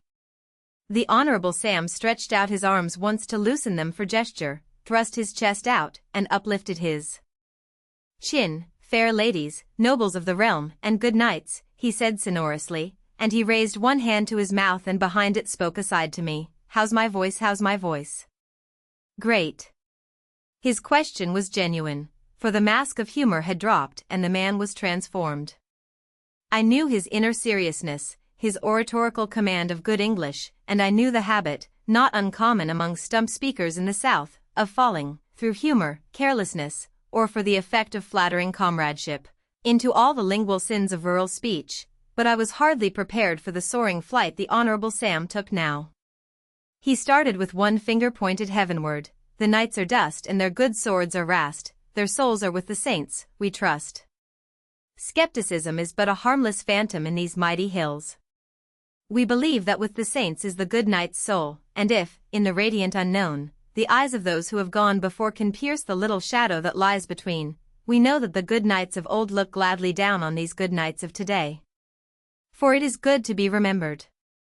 The tireless struggle for name and fame since the sunrise of history attests it, and the ancestry worship in the East and the worldwide hope of immortality show the fierce hunger in the human soul that the memory of it not only shall not perish from this earth, but that, across the great divide, it shall live on neither forgetting nor forgotten. You are here in memory of those good knights to prove that the age of chivalry is not gone, that though their good swords are rust, the stainless soul of them still illumines every harmless spear point before me and makes it a torch that shall reveal, in your own hearts still aflame, their courage, their chivalry, their sense of protection for the weak, and the honor in which they held pure women, brave men, and Almighty God. The tournament, some say, goes back to the walls of Troy. The form of it passed with the windmills that Don Quixote charged. It is with you to keep the high spirit of it an ever-burning vestal fire. It was a deadly play of old, it is a harmless play to you this day. But the prowess of the game is unchanged, For the skill to strike those pendant rings is no less than was the skill to strike armor joint, visor, or plumed crest. It was of old an exercise for deadly combat on the field of battle. It is no less an exercise now to you for the field of life, for the quick eye, the steady nerve, and the deft hand which shall help you strike the mark at which, outside these lists, you aim. And the crowning triumph is still just what it was of old, that to the victor the rose of his world made by him, the queen of love and beauty for us all, shall give her smile and with her own hands place on his brow a thornless crown. Perfect silence honored the Honorable Samuel Budd. The mayor was nodding vigorous approval, the jeering ones kept still, and when after the last deep-toned word passed like music from his lips, the silence held sway for a little while before the burst of applause came. Every knight had straightened in his saddle and was looking very grave. Marston's eyes never left the speaker's face, except once, when they turned with an unconscious appeal, I thought, to the downcast face of Blight, whereat the sympathetic little sister seemed close to tears. The knight of the Cumberland shifted in his saddle as though he did not quite understand what was going on, and once Molly, seeing the eyes through the mask holes fixed on her, blushed furiously, and little Buck grinned back a delighted recognition. The Honorable Sam sat down, visibly affected by his own eloquence. Slowly he wiped his face and then he rose again. "Your colors, Sir Knights," he said, with a commanding wave of his truncheon, and one by one the knights spurred forward and each held his lance into the grandstand that some fair one might tie thereon the colors he was to wear. Marston, without looking at the Blight, held his up to the little sister, and the Blight carelessly turned her face while the demure sister was busy with her ribbons, but I noticed that the little ear next to me was tingling red for all her brave look of unconcern. Only the Knight of the Cumberland sat still. "What," said the Honorable Sam, rising to his feet, his eyes twinkling and his mask of humor on again. "Sees this masked springal?" The Honorable Sam seemed much enamored of that ancient word. "No maid so fair that he will not beg from her the boon of colors gay, that he may carry them to victory and receive from her hands a wreath therefore?" Again the Knight of the Cumberland seemed not to know that the Honorable Sam's winged words were meant for him, so the statesman translated them into a mutual vernacular. "Remember what I told you, son," he said. "Hold up yo spear here to some one of these gals jest like the other fellows are doin'," and as he sat down he tried surreptitiously to indicate the Blight with his index finger, but the knight failed to see, and the Blight's face was so indignant and she rebuked him with such a knife-like whisper that, humbled, the Honorable Sam collapsed in his seat, muttering, "The fool don't know you, he don't know you." For the Knight of the Cumberland had turned the black horse's head and was riding, like Ivanhoe, in front of the nobles and ladies, his eyes burning up at them through the holes in his white mask. Again he turned, his mask still uplifted, and the behavior of the beauties there, as on the field of Ashby, was no whit changed. Some blushed, some assumed an air of pride and dignity, some looked straight forward and essayed to seem utterly unconscious of what was going on, some drew back in alarm which was perhaps affected, some endeavored to forbear smiling, and there were 2 or 3 who laughed outright. Only none dropped a veil over her charms, and thus none incurred the suspicion, as on that field of Ashby, that she was the beauty of 10 years' standing, whose motive, gallant Sir Walter supposes in defence, however, was doubtless a surfeit of such vanities and a willingness to give a fair chance to the rising beauties of the age. But the most conscious of the fair was Molly below, whose face was flushed and whose brown fingers were nervously twisting the ribbons in her lap, and I saw Buck nudge her and heard him whisper, "Dave ain't going to pick you out, I tell ye." I heerd Mr. Budd thar myself tell him he had to pick out some other gal. "You hush," said Molly indignantly. It looked as though the Knight of the Cumberland had grown rebellious and meant to choose whom he pleased, but on his way back the Honorable Sam must have given more surreptitious signs, for the Knight of the Cumberland reined in before the Blight and held up his lance to her. Straightway the colors that were meant for Marston fluttered from the Knight of the Cumberland's spear. I saw Marston bite his lips, and I saw Molly's face aflame with fury and her eyes darting lightning no longer at Marston now, but at the Blight. The mountain girl held nothing against the city girl because of the wild dog's infatuation, but that her own lover, no matter what the Honorable Sam said, should give his homage also to the Blight, in her own presence, was too much. Molly looked around no more. Again the Honorable Sam rose. "Love of ladies," he shouted, splintering of lances. "Stand forth, gallant knights." Fair eyes look upon your deeds. Toot again, son. Now just opposite the grandstand was a post some 10 feet high, with a small beam projecting from the top toward the spectators. From the end of this hung a wire, the end of which was slightly upturned in line with the course, and on the tip of this wire a steel ring about an inch in diameter hung lightly. Nearly 40 yards below this was a similar ring similarly arranged, and at a similar distance below that was still another, and at the blast from the Honorable Sam's herald, the gallant knights rode slowly, 2 by 2, down the lists to the western extremity, the discarded knight and the knight of the Cumberland, stirrup to stirrup, riding last where they all drew up in line, some 50 yards beyond the westernmost post. This distance they took that full speed might be attained before jousting at the first ring, since the course much over 100 yards long must be covered in 7 seconds or less, which was no slow rate of speed. The Honorable Sam arose again, the knight of the Holston. Farther down the lists a herald took up the same cry, and the good knight of Athelstanic build backed his steed from the line and took his place at the head of the course. With his hickory truncheon the Honorable Sam signed to his trumpeter to sound the onset. "Now, son," he said. With the blare of the trumpet Athelstane sprang from his place and came up the course, his lance at rest, a tinkling sound, and the first ring slipped down the knight's spear, and when he swept past the last post there was a clapping of hands, for he held 3 rings triumphantly aloft. And thus they came, one by one, until each had run the course 3 times, the discarded jousting next to the last and the knight of the Cumberland, riding with a reckless cave, add some air, the very last. At the second joust it was quite evident that the victory lay between these two, as they only had not lost a single ring, and when the black horse thundered by, the Honorable Sam shouted "Brave Lance," and jollied his betting enemies, while Buck hugged himself triumphantly and Molly seemed temporarily to lose her chagrin and anger in pride of her lover, Dave. On the third running the knight of the Cumberland excited a sensation by sitting upright, waving his lance up and down between the posts and lowering it only when the ring was within a few feet of its point.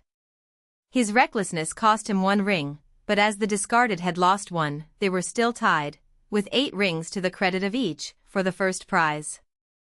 Only 4 others were left, the knight of the Holston and the knight of the Green Valley tying with 7 rings for second prize, and the fat Maxwelton Braes and the knight at large tying with 6 rings for the third.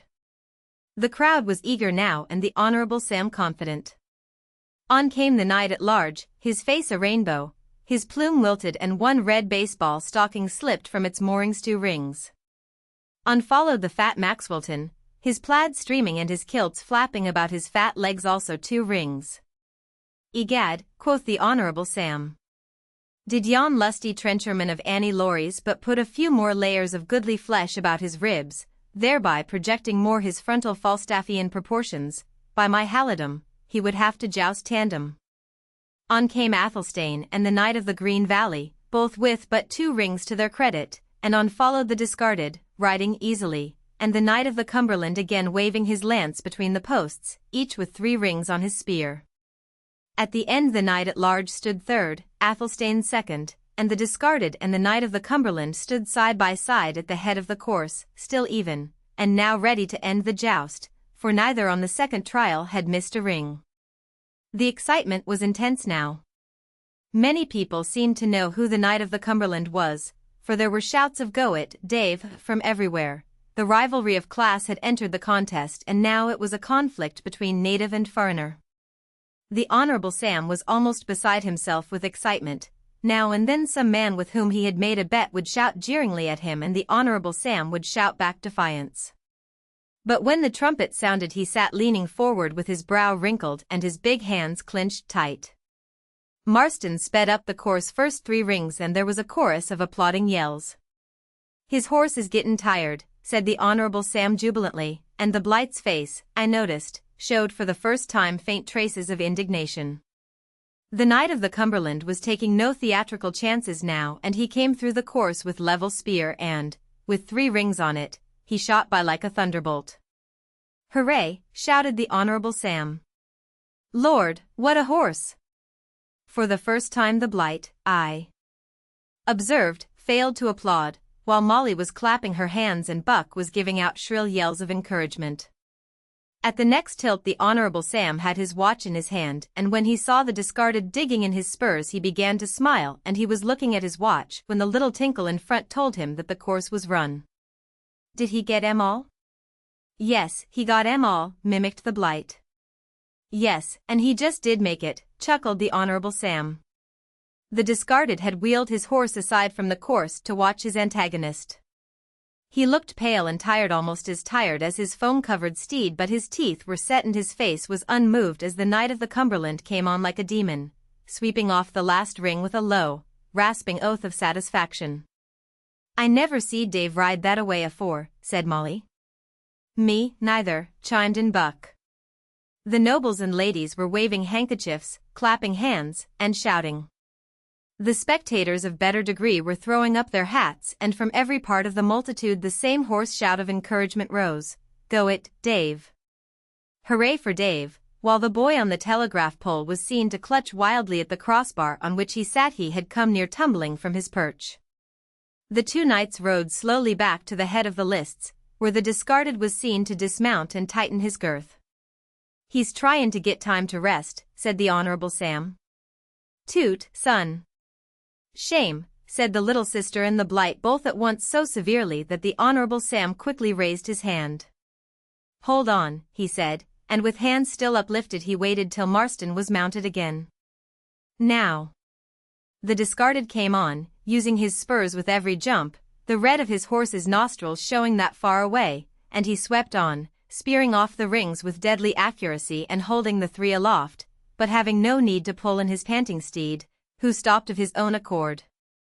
Up went a roar, but the Honorable Sam, covertly glancing at his watch, still smiled.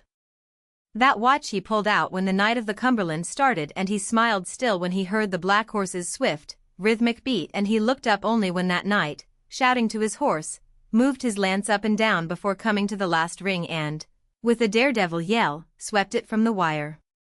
"Tide," was the shout. "They've got to try it again. They've got to try it again." The Honorable Sam rose, with his watch in one hand and stilling the tumult with the other. Dead silence came at once. "I fear me," he said, "that the good knight, the discarded, has failed to make the course in the time required by the laws of the tournament." Bedlam broke loose again and the Honorable Sam waited, still gesturing for silence. "Summon the timekeeper," he said. The timekeeper appeared from the middle of the field and nodded. 8 seconds. "The Knight of the Cumberland wins," said the Honorable Sam.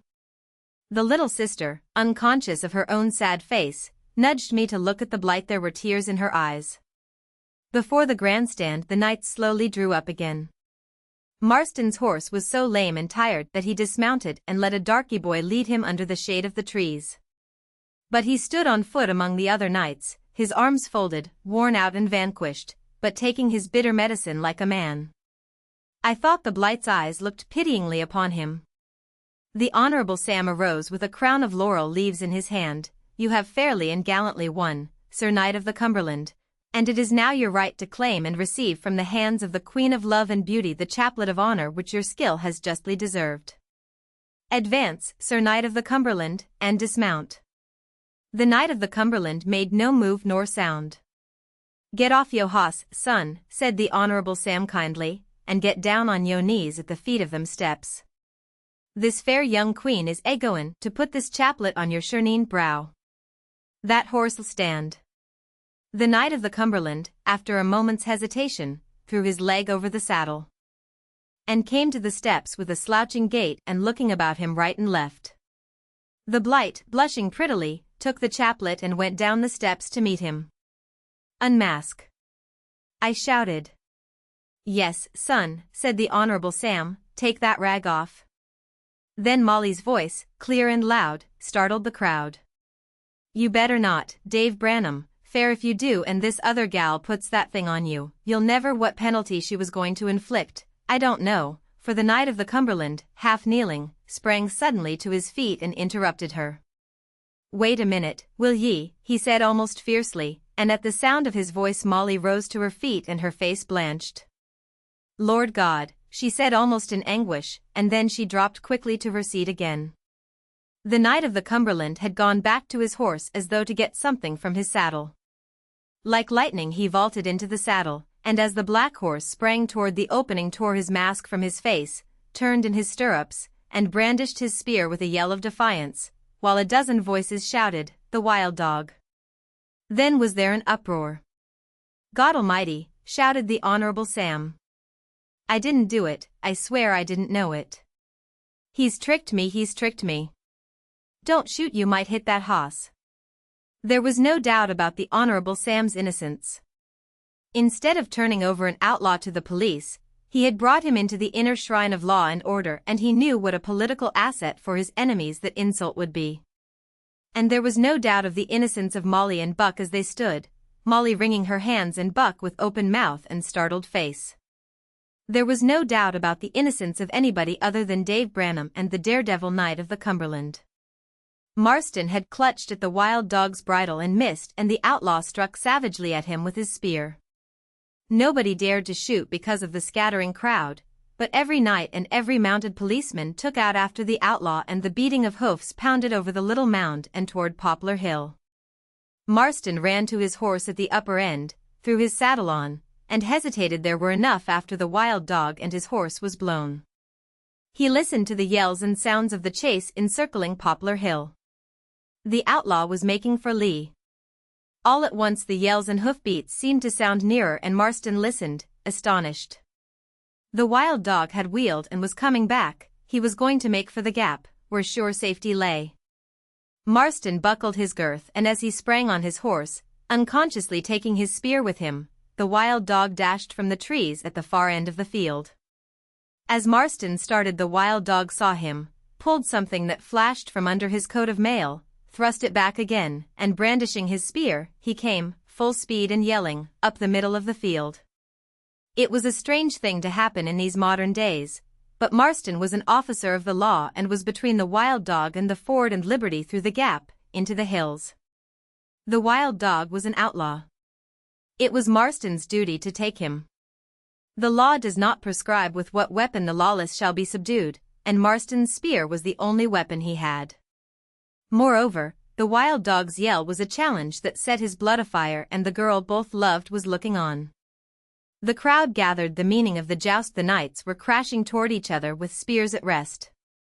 There were a few surprised oaths from men, a few low cries from women, and then dead silence in which the sound of hoofs on the hard turf was like thunder. The Blight's face was white, and the little sister was gripping my arm with both hands. A third horseman shot into view out of the woods at tight angles, to stop them, and it seemed that the three horses must crash together in a heap. With a moan the Blight buried her face on my shoulder. She shivered when the muffled thud of body against body and the splintering of wood rent the air. A chorus of shrieks arose about her, and when she lifted her frightened face, Marston, the discarded, was limp on the ground, his horse was staggering to his feet, and the wild dog was galloping past her, his helmet gleaming, his eyes ablaze, his teeth set, the handle of his broken spear clenched in his right hand, and blood streaming down the shoulder of the black horse. She heard the shots that were sent after him, she heard him plunge into the river, and then she saw and heard no more. 8. The night passes. A telegram summoned the Blight home next day. Marston was in bed with a ragged wound in the shoulder, and I took her to tell him goodbye. I left the room for a few minutes, and when I came back their hands were unclasping, and for a discarded knight the engineer surely wore a happy though pallid face. That afternoon the train on which we left the gap was brought to a sudden halt in Wildcat Valley by a piece of red flannel tied to the end of a stick that was planted midway the track. Across the track, farther on, lay a heavy piece of timber, and it was plain that somebody meant that, just at that place, the train must stop. The Blight and I were seated on the rear platform, and the Blight was taking a last look at her beloved hills. When the train started again, there was a cracking of twigs overhead and a shower of rhododendron leaves and flowers dropped from the air at the feet of the Blight. And when we pulled away from the high-walled cut we saw, motionless on a little mound, a black horse, and on him, motionless, the knight of the Cumberland, the helmet on his head, that the Blight might know who he was, no doubt, and both hands clasping the broken handle of his spear, which rested across the pommel of his saddle. Impulsively the blight waved her hand to him and I could not help waving my hat, but he sat like a statue and, like a statue, sat on, simply looking after us as we were hurried along, until horse, broken shaft, and shoulders sank out of sight. And thus passed the knight of the Cumberland with the last gleam that struck his helmet, spear-like, from the slanting sun. End of Project Gutenberg's A Knight of the Cumberland, by John Fox Jr. By John Fox Jr.